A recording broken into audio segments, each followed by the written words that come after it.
Hello everyone. आज की studio में हम महात्मा गांधी केंद्रीय विश्वविद्यालय के पीएचडी एडमिशन के बारे में डिस्कस करेंगे।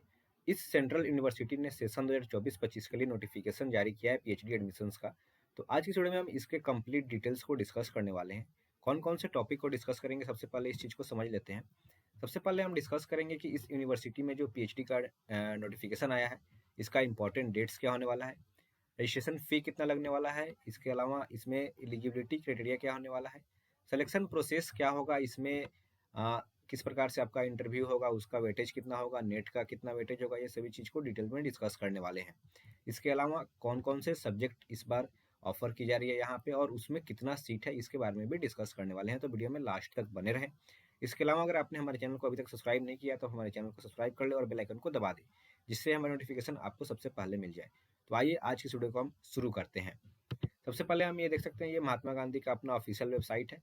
इसके अलावा अब हम डिस्कस करेंगे इसका जो नोटिफिकेशन आया है, ये आप देख सकते हैं, इसका ये ऑफिशियल प्रोस्पेक्टस है। तो सबसे पहले हम डिस्कस कर लेते हैं इंपॉर्टेंट डेट्स के बारे में। तो अभी जो डेट है, ये ऑनलाइन सबमिशन स्टार्ट है आपका 3 नवंबर से स्टार्ट हो चुका है, संडे से। और जो लास्ट डेट है ये 25 नवंबर है, यानी कि 25 नवंबर 2024 इसी मंथ में। तो जिसको भी स्टूडेंट इसमें इंटरेस्टेड है वो अपना फॉर्म 25 नवंबर से पहले फिल कर दे। इसके अलावा अब हम इसमें डिस्कस करने वाले हैं आपका एलिजिबिलिटी क्राइटेरिया के बारे में। तो सबसे पहला एलिजिबिलिटी क्राइटेरिया, आप इस चीज़ को समझ लीजिए कि जो बच्चे यहाँ पे नेट का एग्जाम क्वालिफाइड है, वहीं बच्चे यहाँ पे फॉर्म फिल कर सकते हैं। इसमें भी आपका 3 कैटेगरी बनाया गया है, आप इस तीनों कैटेगरी को अच्छी तरीके से समझ लीजिए। सबसे पहला ये है कैटेगरी 1, इसमें है eligible for admissions to PhD with JRF and appointment as a assistant professor.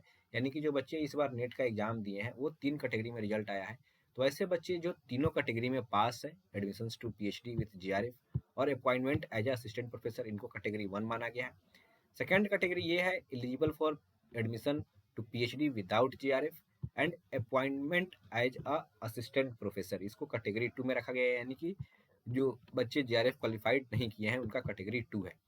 Third category ये है कि जो बच्चे सिर्फ एडमिशंस टू पीएचडी के लिए क्वालिफाई किए हैं, ना ही वो जीआरएफ ना ही असिस्टेंट प्रोफेसर के लिए क्वालिफाई किए हैं।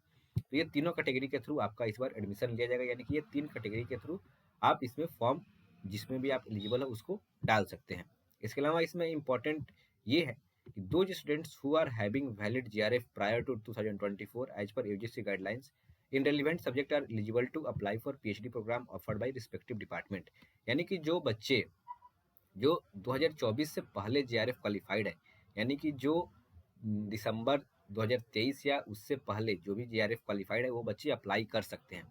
लेकिन जो बच्चे जीआरएफ नहीं क्वालिफाइड है, मतलब असिस्टेंट प्रोफेसर के लिए क्वालिफाइड थे 2024 से पहले, वो बच्चे अप्लाई इसमें नहीं कर सकते हैं। यानी कि अगर आपने 2024 के स्कोर के बेसिस पे एडमिशन लेना चाहते हैं तो आपको 2024 में एडमिशन फॉर पीएचडी या फिर appointment as a assistant professor, इस कैटेगरी में आपको क्वालिफाइड होना चाहिए। यानी कि 2024 से पहले जिनका भी स्कोर कार्ड नेट का है, अगर वो जीआरएफ के लिए क्वालिफाइड है वहीं सिर्फ अप्लाई कर सकते हैं, नहीं तो उनका एडमिशन जो होगा सिर्फ 2024 के नेट के बेसिस पे यहाँ पे होगा। इस चीज़ को आप समझ लीजिए, यह क्लियरली यहाँ पे लिखा गया है कि दो students who have cleared only NET prior to 2024 are not eligible to apply for any of the PhD program. यानी कि 2024 के पहले अगर आपने नेट क्वालिफाइड किया है और आपके पास जीआरएफ नहीं है तो आप इसमें अप्लाई नहीं कर सकते हैं। अब इसके अलावा इसमें आप देख सकते हैं कि अलग अलग कैटेगरी को थोड़ा बहुत रिलैक्सेशन दिया गया है, तो आप उस चीज़ को अच्छी तरीके से डिटेल में पढ़ सकते हैं। ये लास्ट डेट था आपका 25 नवंबर तक। इसके अलावा अब हम यहाँ पे डिस्कस करेंगे रजिस्ट्रेशन फ़ी के बारे में। तो आप देख सकते हैं जो भी बच्चे जनरल, ओबीसी और ईडब्ल्यूएस से बिलोंग करते हैं वो 500 उनका रजिस्ट्रेशन फ़ी है। इसके अलावा जो एससी एसटी और पीडब्ल्यूडी कैटेगरी से बिलोंग करते हैं उनका रजिस्ट्रेशन फ़ी जो है वो 200 आपको लगेगा। अब हम बात करेंगे सिलेक्शन प्रोसेस के बारे में। तो किसी भी कैटेगरी से, यानी कि जो 3 कैटेगरी है इसमें कोई भी कैटेगरी से स्टूडेंट्स अप्लाई करते हैं तो उनको जो सिलेक्शन होगा उसमें 70% जो वेटेज है वो आपका टेस्ट स्कोर का दिया जाएगा, यानी कि नेट के नंबर का दिया जाएगा। इसके अलावा 30% वेटेज जो है आपका इंटरव्यू का दिया जाएगा। ये चीज़ आप समझ लीजिए कि 30% वेटेज आपका इंटरव्यू है और 70% वेटेज जो है आपका नेट का मार्क्स का होने वाला है। यहाँ और भी मेंशन किया गया है कि the PhD admission will be based on the combined merit of the valid net marks and the marks obtain in the interview. यानी कि दोनों को कंबाइन करके जो आपका स्कोर बनेगा उसके बेसिस पे आपका यहाँ पे एडमिशन लिया जाएगा। अब हम बात करेंगे एजुकेशनल क्वालिफिकेशन के बारे में। तो ये काफ़ी इम्पोर्टेंट है, जो नया रूल आया है उसके तहत जो भी चेंजिंग किया गया है इसमें उस चीज़ को दर्शाया गया है। तो जो भी बच्चे यानी कि 4 साल या 8 सेमेस्टर वाला जो बैचलर प्रोग्राम किए हैं और बैचलर प्रोग्राम 4 साल करने के बाद 1 साल का अगर मास्टर डिग्री प्रोग्राम किया है तो वो बच्चे इसमें एलिजिबल हैं। यानी कि 4 साल का आपका बैचलर हो और 1 साल का मास्टर हो तो आप इसमें अप्लाई कर सकते हैं, या फिर आपके पास 4 साल के बैचलर के बाद 2 साल का मास्टर है तो भी अप्लाई कर सकते हैं। और जिन बच्चे के पास अगर 3 साल का बैचलर प्रोग्राम है उनके पास मास्टर प्रोग्राम 2 साल का होना कंपलसरी है। तो आप इस चीज़ को क्लियरली समझ लीजिए, जो बच्चे 3 साल का बैचलर किए हैं उनको 2 साल का मास्टर कंपलसरी है, लेकिन जो बच्चे 4 साल का बैचलर किए हैं उनके लिए मात्र 1 साल का अगर मास्टर प्रोग्राम कोई किए हैं तो भी बच्चे वो एलिजिबल हैं इसमें अप्लाई करने के लिए। इसके अलावा यहाँ पे और भी नंबर का यहाँ पे दिया गया है, यानी कि मिनिमम मार्क्स आपका कितना होना चाहिए उसके बारे में यहाँ पे दर्शाया गया है। तो आप इसमें देख सकते हैं कि जो बच्चे यानी कि 4 साल बैचलर करने के बाद डायरेक्ट अगर वो एडमिशन लेना चाहते हैं तो उनका जो मिनिमम मार्क्स है उनका 75% मार्क्स होना चाहिए। इसके अलावा इसमें आपको 5% का रिलैक्सेशन दिया गया है जो SC ST OBC कैटेगरी से बिलोंग करते हैं या फिर EWS कैटेगरी से बिलोंग करते हैं उसमें।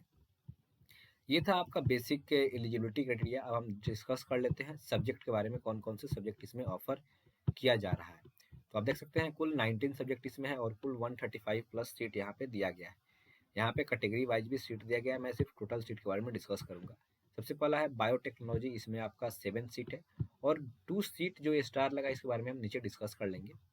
नेक्स्ट है आपका बोटनी में 11 seat, zoology 6 seat, chemistry 16 seat, mathematics 2, physics में आपका सबसे ज़्यादा 21 सीट है, कॉमर्स में आपका 2 सीट, मैनेजमेंट साइंस में 1 सीट, कंप्यूटर साइंस में 8 सीट है, लाइब्रेरी एंड इंफॉर्मेशन साइंस में 6 सीट है, मीडिया स्टडीज में 4 सीट है, एजुकेशनल स्टडीज में आपका 3 सीट है, इंग्लिश में आपका 7 सीट है, हिंदी में 7 सीट है, संस्कृत में 10 है, गांधीयन एंड पीस स्टडीज में आपका 9 सीट है, पॉलिटिकल साइंस में 11 है और सोशल वर्क में आपका 3 सीट है एंड सोशियोलॉजी में आपका 1 सीट यहाँ पे दिया गया है। टोटल आपका 135 हो जाता है।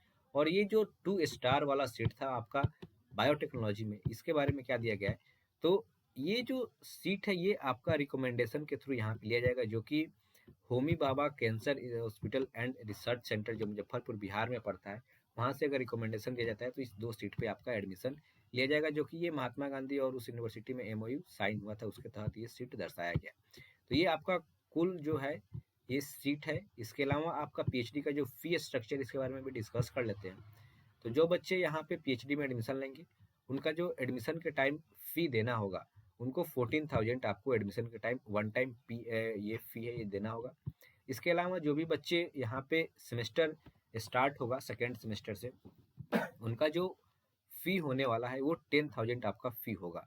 इसके अलावा आपका जो ऑड सेमेस्टर होगा यानी कि इवेंट सेमेस्टर का फी 10,000 और आपका जो ऑड सेमेस्टर है इसका जो आपका फी बनेगा इसमें 2,750 रुपीज़ एक्स्ट्रा लगेगा, यानी कि 12,750 सीट ऑड सेमेस्टर का फी, 12,750 रुपीज़ ऑड सेमेस्टर का फी और इवेंट सेमेस्टर का फी आपका 10,000 लगने वाला है।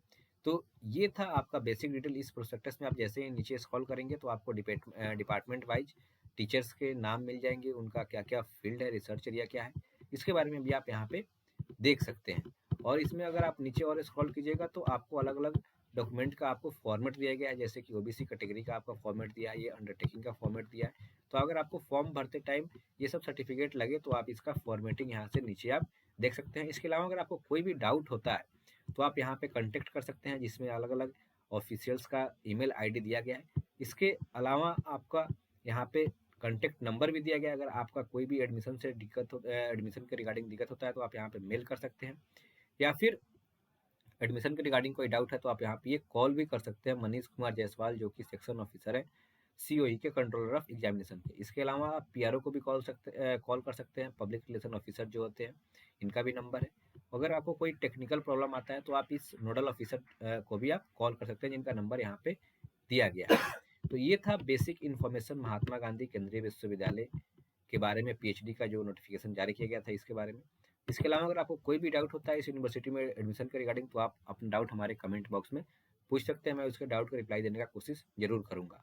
तो मिलते हैं नेक्स्ट वीडियो में, टिल देन बाय बाय।